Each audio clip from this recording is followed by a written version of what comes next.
Here we are for another round of the 70s versus the 90s. In this round, we're breaking down the myths of Billy the Kid with Sam Peckinpah's Pat Garrett and Billy the Kid versus Jeff Murphy's Young Guns 2. And, this one, it was interesting. It was fun, whatever the fuck. Let's just dive right in to this. First, when it comes to Westerns, it's one of those things, if you want, like, facts and, like, real history, go read a fucking book. But when it comes to like making an actual Western film, there's a certain mythology in it. It kind of goes back to that Man Who Shot Liberty Valance thing, where it's like when the legend becomes truth, print the legend type shit. And so, we got Pat Garrett and Billy the Kid, directed by Sam Peckinpah, written by Rudy Wurlitzer, who also wrote the script for Monty Hellman's Two Lane Blacktop, which the script for this one is even better than Two Lane Blacktop. Rudy Wurlitzer, one of the best screenwriters of the 70s, not as prolific as, say, like Robert Towne or Paul Schrader or even Paddy Chayefsky, but I would argue he's of their caliber, maybe quality over quantity type thing. The less you do, the less shit's likely to suck. But what both Peckinpah and Wurlitzer do with this, story, like, because when it comes to Billy the Kid, everybody knows the fucking story, outlaw shit, whatever the fuck, but there's a lot of stuff, and it's also a character that's been done a million fucking times in the cinema, especially even by 1973, this character had been done to death. And so by the time it comes to Peckinpah, it's much like Pat Garrett getting hired to kill Billy the Kid. He doesn't really want to do it, but, they're letting him make a fucking movie, so, and a Western at that, something that he can really, like, dive into the psychological aspects of. And, it's James Coburn playing Pat Garrett and Chris Christopherson as Billy the Kid. Now, granted, Chris Christopherson doesn't really look like a kid in this film. He seemed probably a little too old to play Billy the Kid, but they at least shave his beard and they try to make him look, as baby face as possible. And James Coburn as Pat Garrett is just amazing. It might even be his best performance. It's definitely top 3, if not the best. And, he plays it so cold. And the dialogue in this film is fucking incredible. Like, there's so many zingers, and usually delivered by, it's just a bevy of character actors from Westerns and stuff, like Chill Wills, that whole "you want yourself a woman, the fairest glass of whiskey you ever throw the lip around, boy." That kind of shit. Slim Pickens is in it, Katie Urardo. Bob Dylan does the soundtrack for it, so probably the best work that Bob Dylan ever did.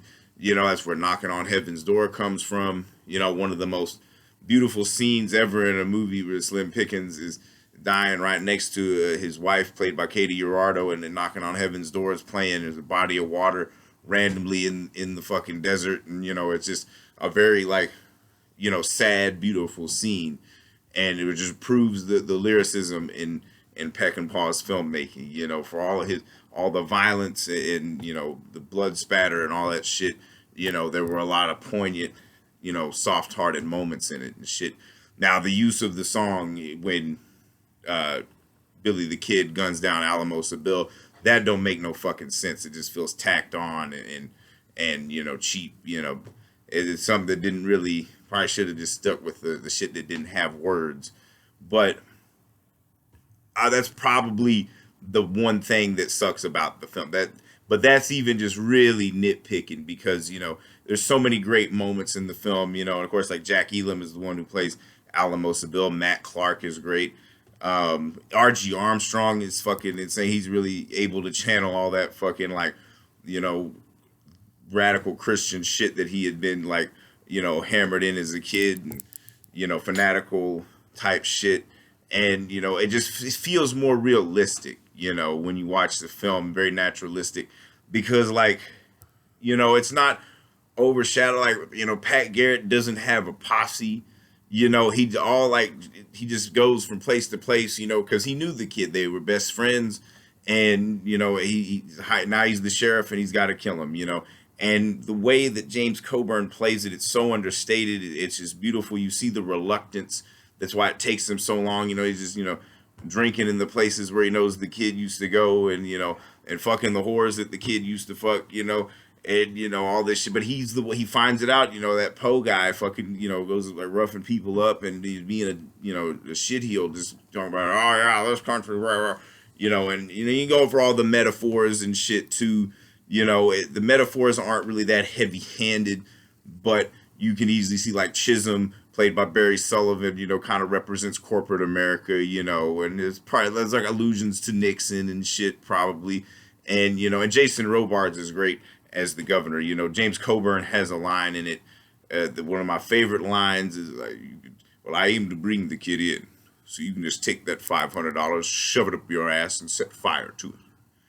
Now, it's like, this movie's badass. And then we jump forward to Young Guns 2, where it's like weird kind of way of like dispelling the myth while creating more myth, because the film opens with this old ass man over 100 years old named like Brush Creek Roberts and shit, or Brushy Roberts or some shit, and he claims to be Billy the Kid, and then fucking Bradley Whitford's his lawyer, and he's like, well, Billy the Kid's dead, so let me tell you a historical fact and all this shit. And then so this old ass man is narrating this shit, which is just Emilio Estevez in heavy old age makeup, and narrating this shit, which is right immediately where they fucking lose me, But in a way, they're cosplaying Peckinpah, because Pat Garrett and Billy the Kid opens with an old Pat Garrett getting gunned down.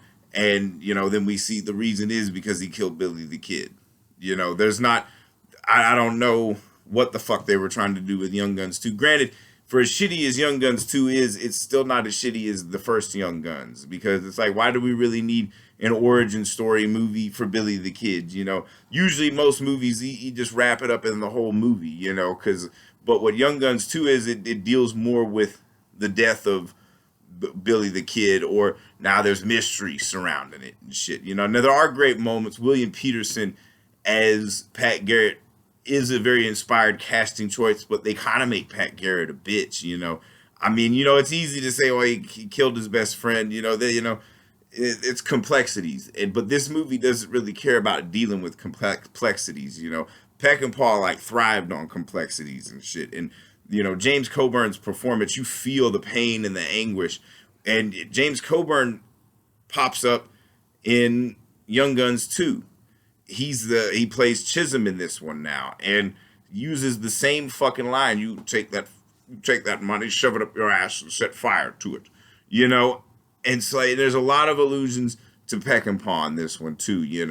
They're trying so hard to like kind of dispel all the shit that they feel was wrong in Pat Garrett and Billy the Kid, but then like use all the shit that's in that movie as well, all the technique, even the same fucking line, and one of the actors, like William Peterson is a great actor, but he can't measure on the level that James Coburn did with that character. And oddly enough, Viggo Mortensen is the best actor in this movie, because he plays Poe in this one, and we're like, Poe is fucking annoying in Pat Garrett and Billy the Kid.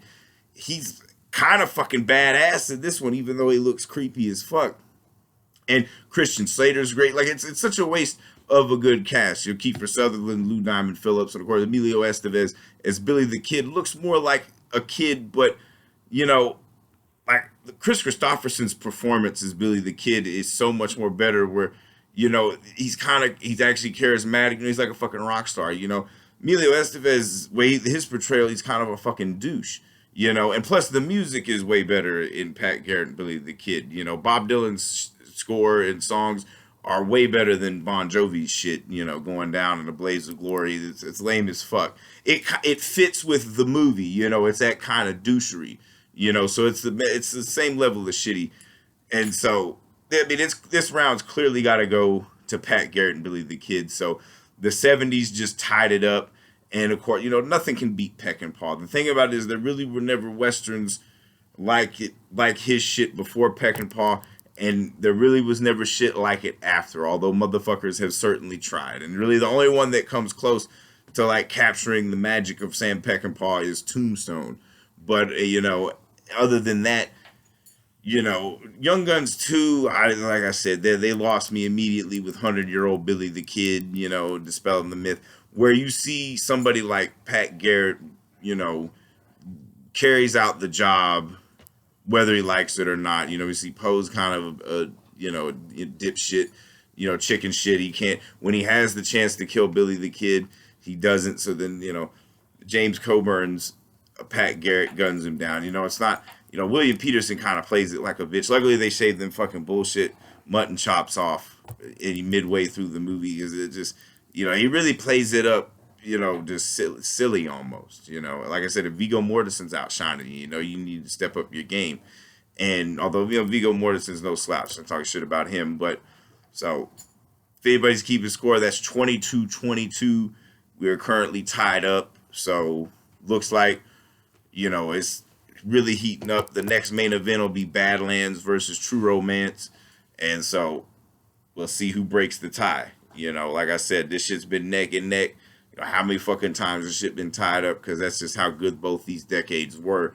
But the 70s just had a better, intensity to it. They could deal with shit, better. It's like, I don't know, it's like with Young Guns 2, it's like a fucking, history teacher with a good second unit director. There's some good action sequences and shit, but still doesn't really measure up to Peckinpah shit. Honestly, there's less action in Pat Garrett and Billy the Kid, but with the dialogue and the interaction and shit, it's more interesting and vibrant and shit. Like the quotable lines. They said Rudy Wurlitzer cannot be praised enough for this fantastic screenplay. And of course, Peckinpah delivers one of his more, they might even be better than The Wild Bunch, Wild Bunch is probably his greatest movie, but, as a director, he was able to further that. Whereas, Geoff Murphy's a director that is really good at doing unnecessary sequels. He also did Under Siege 2, Dark Territory. So that kind of gives you, and I mean, his New Zealand shit's a lot better than his American shit. But the thing about his Young Guns 2 is like a pure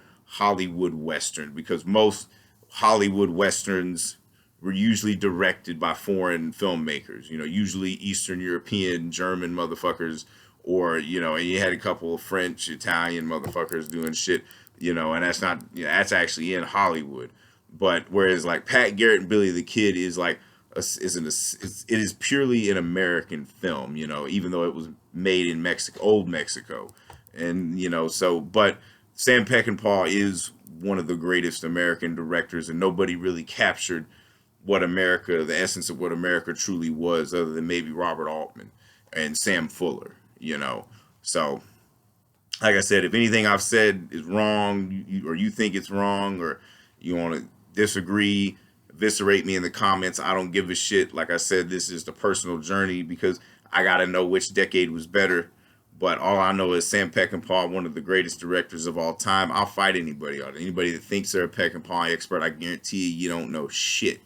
You don't understand the man, and, but clearly, anywho, clearly, motherfuckers. But anyways, 22-22, stay tuned for some bonus rounds, but the next main event will be Badlands versus True Romance.